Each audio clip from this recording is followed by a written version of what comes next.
What's up, I'm Phable, and today I would like to tell you the story behind my beautiful white Moog Model D. Other people call it Minimoog or Minimoog. I just think it doesn't matter because it sounds insane.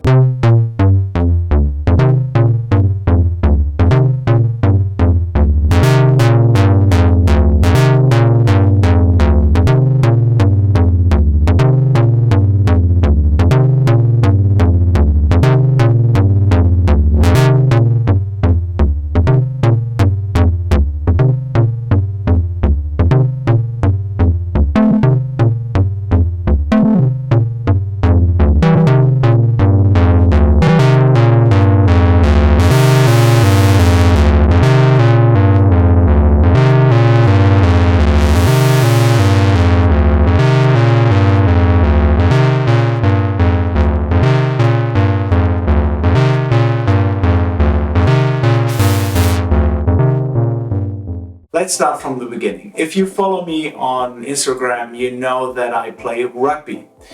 And in 2015, the World Cup was a big thing for me and my teammates.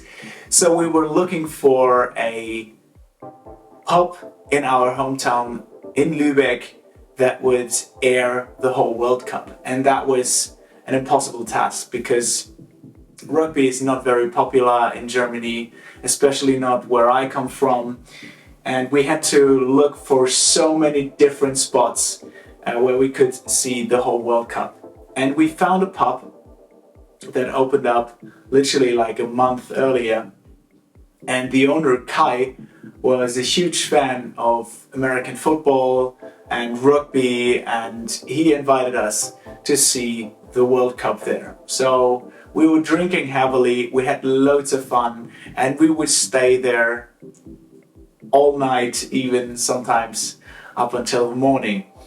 And in that time when we were drinking and having fun, we were just playing music from a little computer with YouTube connected to it. And the great thing was everyone was just having a fun time, and we were playing our favorite music. So some of my friends were just playing Rammstein and heavy metal, others were playing gangster rap and that thing, and I was, of course, putting in some house music. I entered some house music, and Kai came to me and said, "Hey, wow, house music! I never heard someone liking that track. That is from 1992, and I love to dance to that track in the club in Hamburg." And I was like, "Whoa, okay." So Kai and I, we were developing a funny relationship and a friendship where we were just every day when we would be there, we would start to send us tracks over. You know, he was starting with a Kenny Larkin or another house classic, and I was playing some newer stuff, and it was going back and forth. It was really fun times.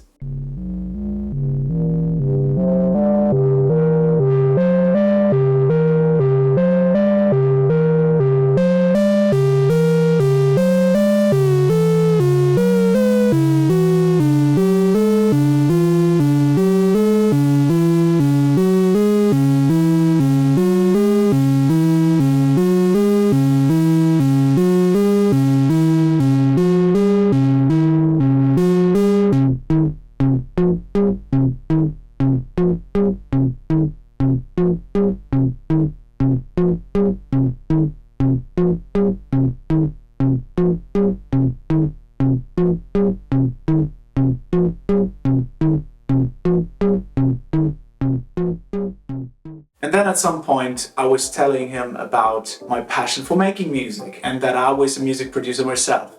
I played him some of my tracks and he really enjoyed them, and he told me that he was making music in the 90s as well, and that he had a big studio, big system, and he was in there with some friends and he was just having a lot of fun. And he told me that he had a Minimoog, an original Minimoog, and that would still be in his collection. And I was like, oh great, that's amazing. At some point I have to see that, you know, just like that normal banter, you know, people do that. And we were there so many times, and it was like like a running gag. Hey, Adrian, yeah, at some point I will show you my Minimoog. It is in this pub, you know. And I was like, yeah, sure, yeah. The Minimoog is right here, right? It's next door. Yeah, it is really there next door. It's behind the beer bottles. And I was laughing, and he was too, honestly. And I was going back and forth. A few months later, on a Monday morning, I got a call. It was raining. It was late in the evening. I got a call, and Kai was there, and he was like, I found it. Come over. And that's what I did. I drove through rain and was really excited. I didn't know what to expect. I was like, okay, is he joking with me? Has he built up, you know, like a laptop with a keyboard installed, and there's like a plugin or something like that? But I was coming into the bar and no one was there, and there were two things. There was a Yamaha DX7, and there was this beauty, a white painted Moog Model D, and I couldn't believe it. I didn't know what to say because it was white. I mean, what would you think if you would see something like that? Is this a copycat? Is this real? What is this? So apparently the story behind that white paint is that it was owned by a top 40 band in the 80s. And apparently in the 80s, wood was out. You know, the look of wooden instruments wasn't cool. I beg to differ, but for that band it wasn't cool, so they painted their Model D in white. And not very good, I have to say, because the finishing is, yeah, it's pretty bad. The sides are flaking and the top as well, and yeah, so it doesn't look really nice, to be honest with you, but that's the story. So I was like, okay, and what now? And Kai looked at me funny and said, this is yours. And I never forget that. He said, you know, I have no studio anymore. I can't make music. And this is probably broken. So I know that you would be someone that would like to have it, and I know you will do something great with it. So here is it, and if it's fixed and if it's in the studio, I just want to come over and make music with it. And I couldn't believe it. I was really, I was close to tears, and I still am, because this is such a beautiful thing that someone gave to me, and the heritage and the story behind it is absolutely insane. And I was still studying back then. I had no money left, and now that I'm in this luxurious position to earn money, I think it's time to do this beautiful instrument some justice and start to refurbish it. When I looked at the back and inspected the MIDI port and did some research on the internet, I found out that there were only a few people in the world that were doing MIDI modifications of the Moog Model D. And the one that did it here was no other than Rudi Linhart. You will know Rudi Linhart because he is the guy that helped Bob Moog to develop the Moog Voyager. And I got in contact with Rudi, and he told me everything about this instrument. Now that I'm in the luxurious position that I earn money, back then when I got it, this 5 years ago, I was studying, I had no money. I am now in the position to finally do this beautiful instruments its justice and refurbish it. by no other than Rudi Linhart. And I think this is such a beautiful story because it makes absolutely sense to refurbish this beautiful instrument. It will cost a lot, and Rudi told me that I can be lucky because this is one of the later versions of the Model D. It will not have so many problems because the components in there are actually quite good, but it needs some love. So what will happen is it will get some very fine tuned oscillators that are stable. Everything will be refurbished. It will look completely not new, but you know, it will be like playable with a new MIDI mod and everything like that. And Rudi also told me that he would do the woodwork. So the idea is to really bring out the beauty of this Model D by scraping off the white paint and give it back its natural look. What do you think? I mean, do you think I should keep the white paint, or do I just go back to the roots with that one? Leave a comment down below. I'm still not sure, because actually the white paint is part of the heritage of this particular Model D.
After I talked to Kai and put it into my car, I still was really not sure what to expect. I drove back to my home studio back then, put the cord cable, I put the cord cable into the wall. I mean, look at this, it's still the original cord cable. I was really like, okay, this is not working, this will not work.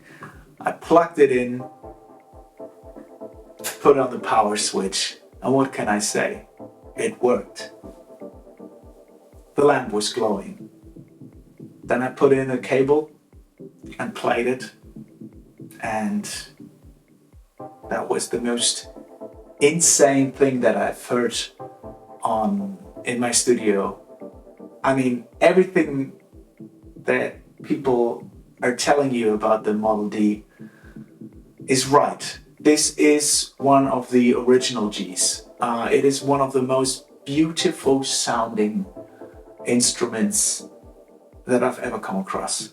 If you like rich, warm bass tones and amazing lead sounds, you will fall in love with this machine. This is the one. This is absolutely the one. I'm listening a lot to Jamiroquai, Marvin Gaye, Stevie Wonder, a lot of those soul classics, and all those sounds I can do with this one. I know they're using ARPs, but with modern synths, I don't know how you feel about this, but with modern synths most of the time, I don't like the high end. When I play higher lead sounds, it sounds harsh to me. It's not pleasant to my ears. This one, it's insane. It's absolutely lovely. It's warm. The lead sounds are great. The bass tones, I don't know. The perfect bass. The perfect bass. I am heavily influenced by Jay Dilla, and a lot of black music and black culture. And those guys with those like subby dark tones, they are just so easily made with this one. It's insane. So that's the story of my Moog Model D. I hope you enjoyed that, because it's actually means a lot to me, this instrument. And I think what you can learn about this story is that as much as we like to collect instruments and as much as we like to have new gear, the things that make this industry so much fun is the people behind it. The people in this industry, the people that you meet, that is for me the most satisfying thing. I've met, in the last 3 or 4 years that I'm working now professionally in this industry, so many great people, and I would never look back. This is the industry where I want to be forever. And this is what it all comes down to. Meet people that are special. At the end of the day, we are here, we have the time to live with and be surrounded by special people that make special instruments, that make special gear, and we should always appreciate that. Yeah, so tell me your story. What is your favorite story about your instrument? What is your crazy story about your instrument? I would really like to know. Write it down in the comment section. And yeah, I think I will play now some sounds, even though the keyboard is completely not working. Okay, it's working, but it's not stable. But yeah, and I'm not a keyboard player, but for you guys, I will do some playing. I see you in the next video. Thanks for watching.